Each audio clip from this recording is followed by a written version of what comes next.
عقبہ ابن ابی معیط، جس نے ایک دفعہ نبی الاسلام کے، صحیح بخاری مسلم میں آتا ہے کہ کندھے پہ اوجڑی لا کے اونٹ کی رکھتی تھی، پھر سیدہ فاطمہ آئی، انہوں نے ہٹائی. اس نے نبی الاسلام کے گردن میں ایک دفعہ چادر ڈالی، صحیح بخاری میں آتا ہے، اور اتنی زور سے کھینچی، گلا دبایا، قریب تھا کہ آپ کی مبارک آنکھیں باہر نکلا. تو اتنے میں سیدنا ابوبکر صدیق وہاں آئے اور انہوں نے اس کو مار کے ہٹایا، اور قرآن کی وہ آیت پڑھی، کیا تم ایک شخص کو صرف اس لیے مار دینا چاہتے ہو کہ وہ کہتا ہے کہ میرا رب اللہ ہے؟ اور پھر اس کے بعد جو حضرت ابوبکر کی پٹائی ہوئی وہ الگ چیز ہے، لیکن وہ اس لیول کے اوپر اپنی جان نثار کرنے کے لیے تیار ہو جاتے تھے. غزوہ احد کے موقع پر صحیح بخاری میں آتا ہے کہ 12 بندے صرف نبی صلی اللہ علیہ وسلم کے ساتھ رہ گئے تھے 700 میں سے، اور ان 12 میں حضرت ابوبکر بھی شامل تھے، حضرت علی بھی تھے، حضرت عمر بھی تھے. اس وقت بھی کمٹمنٹ آپ دیکھ لیں، پیچھے نہیں بالکل ہٹے. ہر موقع پہ جہاں پہ قربانی کا موقع آیا، پوری کمٹمنٹ کے ساتھ نبی صلی اللہ علیہ وآلہ وسلم کا ساتھ. حضرت عمر بن عاص کہتے ہیں، بخاری اور مسلم دونوں میں، نبی علیہ السلام نے مجھے ایک لشکر روانہ کیا تو اس لشکر کا امیر بنایا، تو مجھے یہ زوم ہوا کہ میں حضور کا بڑا لاڈلا ہوں. تو میں نے کہا یا رسول اللہ صلی اللہ علیہ وسلم، آپ کو لوگوں میں سب سے بڑھ کے محبوب کون ہے؟ تو فرمایا عائشہ سلام اللہ علیہ. تو میں نے کہا نہیں یا رسول اللہ، میں مردوں میں پوچھ رہا ہوں. تو کہا اس کا باپ ابو بکر. پوچھا اس کے بعد، کہا عمر. اور پھر کہتے ہیں میں حضور سے پوچھتا گیا، آپ نام لیتے کہ میرا نام کوئی نہیں لیا، پھر میں خاموش ہو گیا کہیں میں ان بندوں میں شامل ہی نہ ہوں. صحیح بخاری میں آتا ہے، عبداللہ بن عمر رضی اللہ تعالیٰ عنہما کہتے ہیں کہ ہم نبی علیہ السلام کی موجودگی میں یہ کہا کرتے تھے کہ رسول اللہ صلی اللہ علیہ وآلہ وسلم کے بعد سب سے افضل ابو بکر ہیں، اور پھر عمر ہے، اور پھر عثمان ہے. اور اس کے بعد ہم صحابہ میں تفریق نہیں کیا کرتے تھے کہ کون کس سے اوپر ہے، ان تینوں کے بعد. لیکن یہاں پہ میں ایک ٹیکنیکل مسئلہ آپ کو بتا دوں کہ جب کبھی بھی صحابہ میں فضیلت کی بات ہو رہی ہوتی ہے نا، تو وہ ایکسکلوڈنگ اہل بیت ہوتا ہے، کیونکہ صحابہ کرام بھی اہل بیت کو ایک الگ سے آئیڈینٹی تصور کرتے تھے، اور محدثین بھی. ورنہ تو ظاہر ہے کہ صحیح بخاری میں ہے، مسلم میں بھی، کہ فاطمہ میرے جگر کا ٹکڑا ہے، جس نے فاطمہ کو تکلیف دی اس نے مجھے تکلیف دی.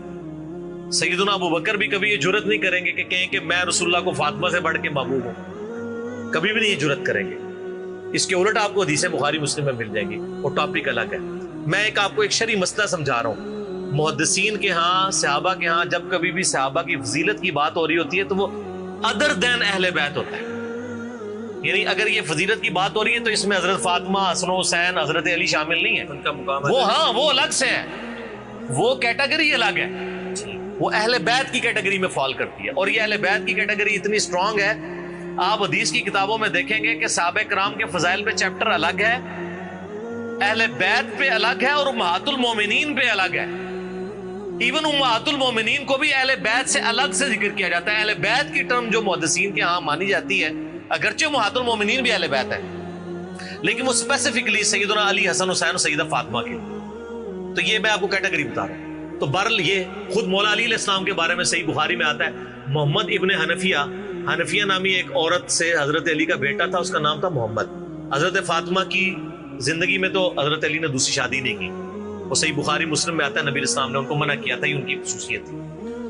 بعد میں انہوں نے کچھ شادیاں کی، اس سے بھی اولاد ہوئی، جس میں حضرت سیدہ حنفیہ نامی ایک عورت تھی، ان سے ایک بیٹا تھا محمد ابن حنفیہ. صحیح بخاری میں آتا ہے حضرت ابوبکر کے فضائل کے چیپٹر میں کہ محمد ابن حنفیہ کہتا ہے کہ میں نے اپنے والد علی ابن ابی طالب سے پوچھا، ابا جان بتائیں رسول اللہ کے بعد اس امت میں سب سے افضل کون ہے؟ تو انہوں نے کہا ابو بکر. تو میں نے پوچھا اس کے بعد؟ فرمایا عمر. اور ان کا میں تیسری دفعہ میں نے سوچا کہ میں اگر پوچھا تو یہ عثمان کا نام لیں گے، تو میں نے کہا اس کے بعد تو آپ کا ہی نمبر ہوگا، لیکن وہ تو علی تھے نا. تو انہوں نے کہا کہ میں تو عام مسلمانوں میں سے ایک مسلمان. وَمَنْ أَحْسَنُ قَوْلًا مِّمَّنْ دَعَا إِلَى اللَّهِ وَعَمِلَ صَالِحًا وَقَالَ إِنَّنِي مِنَ الْمُسْلِمِينَ.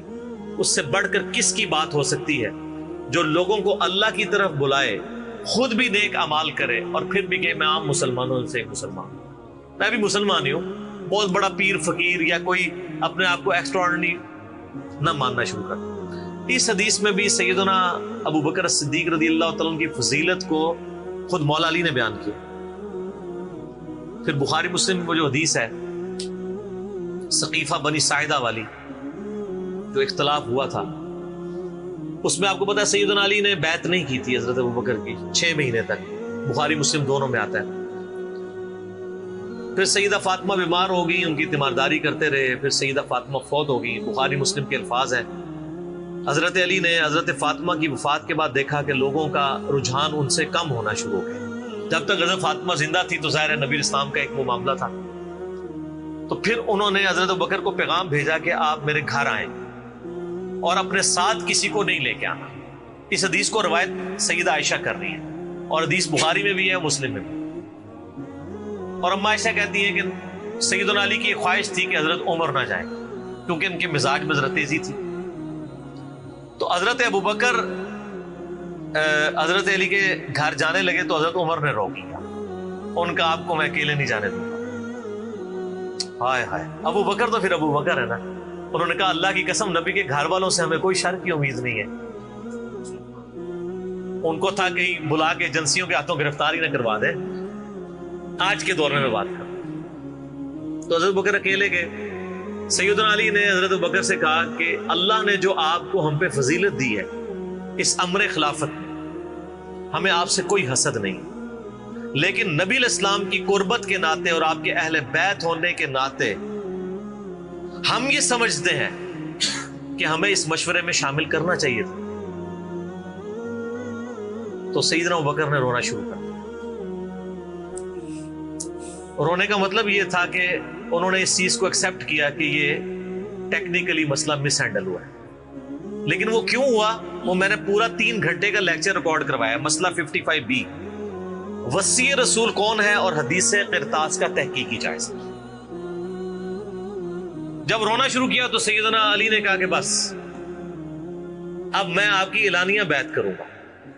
یہ ہے للہیت. ورنہ وہ کہتے کہ ابوبکر میں بیعت کرتا ہوں باہر جا کے بتا دینا. یہ کام ہوتا تو اکڑ والا ہوتا، لیکن وہ تو علی تھے. اکڑ تو دور دور تک نہیں تھی، زہد تھا، عاجزی تھی، اللہ کا تعارف تھا. کہا میں اعلانیہ بیعت کروں گا آپ کی. آج کے ہوتے تو کہتے نہیں باہر جا کے آپ بتا دیں، میں ایک ٹویٹ کر دوں گا پیچھے سے کہ بس ہو گئی ہے ہمارا آپس میں.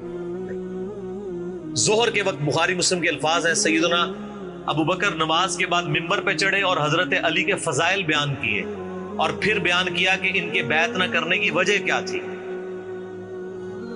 اور پھر ممبر سے نیچے اتر آئے.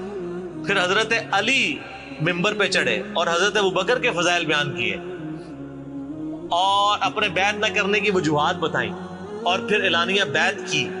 اور حضرت علی ممبر سے اترے تو تمام مسلمان پھر حضرت علی سے خوش ہو گئے کہ انہوں نے اس مسئلے میں قربانی والا معاملہ کیا.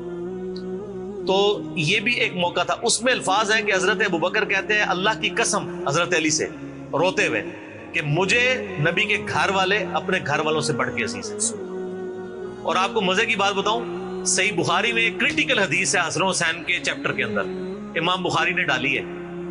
وہ امہات المومنین کے چیپٹر میں نہیں ہے، حسن حسین والے چیپٹر میں ہے کہ حضرت ابوبکر کہتے ہیں کہ رسول اللہ کے قرب کو ان کے اہل بیت کے قرب میں تلاش کرو. کون کہہ رہے ہیں؟ حضرت ابوبکر. اور اہل بیت سے مراد کون؟ سیدنا حسن حسین. کیونکہ امام بخاری نے اس حدیث کو حضرت ابوبکر کے قول کو حضرت حسن حسین والے چیپٹر میں لیا کہ محمد صلی اللہ علیہ وآلہ وسلم کی قربت کو ان کے اہل بیت کی قربت میں تلاش کرو. تو سیدنا ابوبکر صدیق رضی اللہ تعالیٰ عنہ کو نبی الاسلام سے نسبت رکھنے والی ہر چیز بڑی بڑھ کر محبوب تھی، چاہے وہ آپ کے اہل بیت ہوں یا آپ صلی اللہ علیہ وآلہ وسلم کی قریبی کو رشتہ دار ہوں، ہر معاملے میں.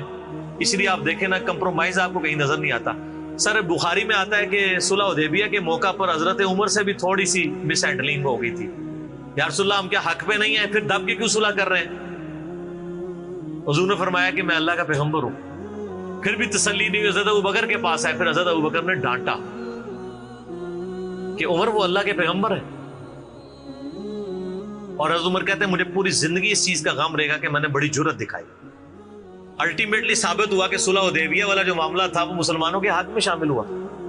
لیکن حضرت ابوبکر کا آپ ایمان کا لیول دیکھیں کہ وہ سرکمسٹانسز پہ نہیں جاتے تھے. وہ کہتے تھے اللہ کے پیغمبر نے فیصلہ کیا, الٹیمیٹلی اسی میں خیر ہو. ان کا ایمان اس لیول کا تھا کہ وہ عقلی دلائل کو بعد میں رکھتے تھے. اور وہاں پہ بھی آپ کو نظر آیا اور انہوں نے حضرت عمر کو کہا کہ عمر وہ اللہ کے پیغمبر ہیں, جو فیصلہ کر رہے ہیں وہ ٹھیک ہے. اسی لیے ہر مسئلے میں آپ کو احتیاط کا پہلو نظر آتا ہے. پھر بخاری میں آتا ہے جب مرتدین زکات تھے, حضرت عمر جیسے لوگ بھی کہہ رہے تھے اتنے معاذوں پہ آپ جنگ نہ کھولیں, پہلے کچھ قبائل مرتد ہو گئے ہیں, رومن امپائر چڑھی دوڑی ہے, پرشین امپائر کے ساتھ ہم نے سارے معاملات شروع کیے ہوئے ہیں, اتنے معاذوں پہ ہم کیسے لڑیں گے. تو سیدنا ابوبکر نے کیا کہا تھا, اللہ کی قسم کو رسول اللہ کے زمانے میں جانور دیتا تھا اور اس کے ساتھ ایک رسی بھی دیتا تھا, اور اب نہیں دے گا نا میں اس کے خلاف بھی قتال کروں گا, اکیلا مجھے کرنا پڑے. جس طرح نماز اللہ کا حق ہے اسی طریقے سے زکات بھی اللہ کا حق ہے. جو نماز اور زکات میں فرق کرے گا میں اس کے خلاف قتال کروں گا. وہ ریٹ آف دی گورنمنٹ کو چیلنج کر رہا ہے. حضرت عمر کے الفاظ ہیں بخاری میں کہ اللہ تعالیٰ نے ابوبکر کا سینہ کھول دیا تھا اس مسئلے میں, اور ابوبکر کی باتیں سن کے ہمارا سینہ بھی